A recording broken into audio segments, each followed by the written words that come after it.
I felt fabulous my entire pregnancy. I never had any complications, I was very fortunate. No morning sickness, no cravings, nothing. It was just like I felt normal, other than the fact that I was growing a big belly and felt kicking inside. And so I was really surprised that I went into labor 4.5 weeks early. So like Gina was saying, you don't really know when your water breaks sometimes. Like, I woke up at 5:45 in the morning, I'm like, did I just pee myself? I didn't feel like I had to pee, but that's kind of what it was like. If she's waking up, I can come grab her. Yeah, thanks. She likes it. She's very sensual. She needs something to suck on at all times. So, I'm like, okay, maybe I just peed myself. I had a really, really bad cold. So I just kind of, disregarded the first time. And then about 2 hours later, it happened again. I'm like, well, I don't know. And so I talked to my husband about it. I'm like, maybe I might need to come pick her up. I need to pick her up. Out of there. Yeah, she's just tucked in. Come here, sweet pie. Come here. She just wants to be the center of attention. Yeah. So it happened again, and I was like, well, maybe, I don't know. And so I talked to him about it, and I ended up going into Steam Up Medical that day to get medicine for my cold because it was so bad and it wasn't getting any better. I'm like, I need to get rid of this cold. And when I got there, it happened as I was walking in the door again. I'm like, okay, I need to call the on-call doctor now. Because this is like the 5th time this has happened, and it's definitely not from coughing. If it had happened when I was coughing, I might not have second-guessed it, but I'm like, that's not right. So I called, and Dr. Peterson was on call, and she's like, you need to go get tested, so go to labor and delivery. And I got there, and they were wonderful. I had not previously registered. I definitely recommend doing that early. I was planning on doing it that Wednesday, and I went into labor on a Saturday. I was planning on doing it at my appointment, which was my 36-week appointment, and obviously I was too late to go and pre-register. So, but when I got there, they did a little swab test, and they're like, yeah, that's amniotic fluid. You're not leaving. You're definitely in labor. And so they hooked me up to the machines, and they said, well, don't you feel those contractions? No, don't feel anything right now. They're 3 minutes apart. So I had no idea that I was in labor and that I was having contractions or anything of that sort. So they hooked me up. I was still waiting for Dr. Peterson to show up. I called my husband and said, oh, by the way, I'm actually at the hospital, honey. I'm not at the doctor's office. I'm actually in labor. So he started getting all of our stuff together. That fortunately I had started getting some stuff together, and I had most of my hospital bag ready and all that kind of stuff. But he waited for me to call him until after Dr. Peterson came in because we didn't know how much time we needed, and she wanted to do an ultrasound to figure out how much fluid I still had and what the situation was, because we didn't know if this was, you no longer have any fluid left, we need to get the baby out now, or let's try laboring. So because I hadn't had my group B strep done, I automatically had to get antibiotics. So before they could do anything, I was hooked up to an IV in the monitors, and I did get 1 round of antibiotics, and because my fluids were low, they did put me on a Pitocin drip. And at that point, because I was 4.5 weeks early, and I didn't really have a technical written down birth plan to begin with. My birth plan was to deliver a healthy baby. I didn't care what happened. It was whatever needed to happen was the way I looked at it. If I could do it naturally, great. If I needed intervention, great. So when they said we need to do a Pitocin drip because we need to, induce labor, we need to progress things because you don't have the fluid, I said, okay, that's fine. And so they started me on that at about 7 o'clock at night, and at about 2:45 in the morning, I finally got an epidural because at that point, she was getting stressed with every contraction. And between 7 and 2:30 in the morning, I was only allowed to be in one position because every other position I was in was stressing her out. So basically the way they explained it was, it's like she's holding her breath for 10 seconds every time you have a contraction. And I said, well, that doesn't sound good. So at that point, I was only able to lay on my right side. If I was moving around, I felt fine, but if I could only lay on my right side, I was like, I need something. And I had about 5 contractions after the epidural, and that's when they said, we need to get her out. she's not getting any better, she's still stressing and it's getting worse. So it wasn't an emergency C-section, but it was one where they said they needed to get her out. So my husband was with me the whole time. He got to come in the room just like Jonah did, and it was pretty amazing. I mean, he sat there and he took pictures the whole time. I mean, I went through contractions, and once they gave me the Pitocin, I did feel it. I didn't feel it before the Pitocin, but once they gave me that, it definitely increased the duration and it increased the intensity. And they were getting stronger and closer together, but I just wasn't progressing at all. And so we, like I said, we went in and we did the C-section, and that was a very interesting experience.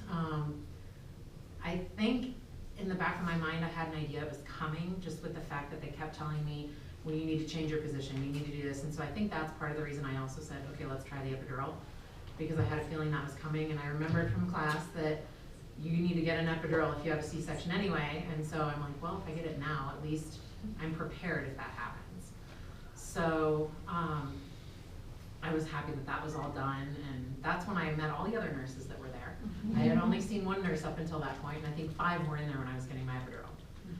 To help, because I had to do it in a laying down position because sitting up stressed her out. So usually they have you sitting on the bed and leaning forward if you get an epidural so they can get to your back, and I had to lay down basically in the fetal position. And he had already marked my back for the sitting position, so they had to start all over and redo it. But once we went in and we did the C-section, it was amazing. They prepared us with her being early. The neonatal nurse practitioner that was on call was amazing. He came in at about 5 o'clock that evening, and said, okay, this is what we need to be prepared for, because you are at 35 weeks. You need to be prepared for the fact that you're probably going to be here for at least 2.5 weeks in the nursery, because your baby's lungs might not be developed. You're probably going to need oxygen right away for the baby. If everything's okay, we'll do our best to bring her to you so you can at least see her right away. And if we can do skin to skin, we will, but most likely the first thing that's going to happen is she's going to come over to us, and we're going to check everything and make sure, and then we'll get her to you as fast as we can. And that is what happened. When she came out, they immediately took her over to check on her to make sure everything was okay. And when they knew that she didn't need oxygen right away, the first thing he did was bring her over to see me. Granted, I couldn't put her on my chest because everything else was draped over me and I was getting everything else done, but I did get to see her and touch her right away. And my husband Chris was with her the whole time, and he was taking pictures of her, so he was showing them to me, which was recommended, and wonderful recommendation. Thank you for saying that. And then, after they got her cleaned up and weighed and checked on, and then they brought her over again so that they could put her on my chest for a minute, and then they needed to take her back to the nursery. And so my husband went back with her. He was actually a little nervous. So all of the men in here, he didn't know what to do. He's like, do you want me to be with you? Do you want me to be with baby? And for me, I'm like, no, you need to go be with our child. I'm fine. If there's no complications, go. Please be with her and make sure she's okay. So he did that, and he went and took pictures, and they stitched me up and took me back to recovery. And about an hour and a half later is when I got to go back to the room, and then they took me to the nursery, and I got to hold her for the first time, which was amazing. But when you get to that point, it's a totally different experience than I thought I was going to have. I mean, the minute they pulled her out and you hear that cry, you can't see them. So, I mean, I'm crying because I can hear her and I know she's okay, but you can't see what's going on because you have this drape in front of you. And so I'm just going off of everybody else's energy in the room, and everybody was so calm and collected, and every single person that was in there was wonderful. All the nurses, all the doctors. Like I said, because she was so early, we had the neonatal nurse practitioners, which were phenomenal. And we were lucky we got to come home on day 6. So it was the best that they could have hoped for. And turns out I ended up having what's called a velamentous cord insertion. So we didn't know, but she needed to come out. So instead of the umbilical cord being attached to the center of the placenta, her umbilical cord was attached to the membranes on the outside of the placenta. And there's no, basically it's like insulation or protection for those membranes. It's called Wharton's jelly. There's no jelly on the outside protecting those membranes. So depending on where your placenta is, those membranes can rupture during contractions. And cause distress and or stillbirth in a baby. So fortunately we did not know that, because I probably would have been a complete stress case if I had known that ahead of time. It's very hard to catch, and when they do catch it early in a pregnancy in an ultrasound, they typically deliver by 35 weeks via cesarean to avoid stillbirth.